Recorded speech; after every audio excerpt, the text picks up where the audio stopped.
నమస్తే మిత్రులారా, ఇప్పుడు మనం ఉన్నది వనపర్తి పట్టణం నడిపట్టున మన గతంలో మొన్నటి వరకు కూడా మార్కెట్ యార్డ్గా సేవలు అందించిన ప్రాంతం ఇది. పోయిన ఏడాది మన మాజీ మున్సిపల్ మంత్రి గారు కేటీఆర్ గారు వచ్చేసి అంగరంగ వైభవంగా అప్పటి వ్యవసాయ శాఖ మంత్రి నిరంజన్ రెడ్డి గారితో కలిసి ఈ వనపర్తి ఇంటిగ్రేటెడ్ సమీకృత మార్కెట్ను ఓపెన్ చేయడం జరిగింది.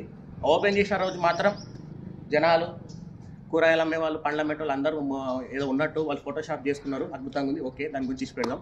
ఆ రోజు నుంచి ఈ రోజు దాకా ఎన్నడూ కూడా ఇది ఇంటిగ్రేటెడ్ మార్కెట్గా సేవలు అందించలేదు. నిజానికి దీని కట్న ఉద్దేశం ఏంది? సిద్దిపేట గజ్వేల్ తరహాలో పండ్ల నుంచి, పూల నుంచి, మాంసం దాకా అన్నీ ఒకే కాడ జరగాలి, ఈ నగరవాసులకు మెరుగైన సేవలు అందించాలన్న ఒక ఉద్దేశంతోనే కట్టింది. కానీ ఇది ఓపెన్ చేసినప్పటి నుంచి ఇట్లా నిరుపయోగం పడ్డది. నిజానికి దీన్ని చూసినట్టయితే దీని నిర్మాణానికి చాలా కోట్ల ఖర్చు అయింటుంది.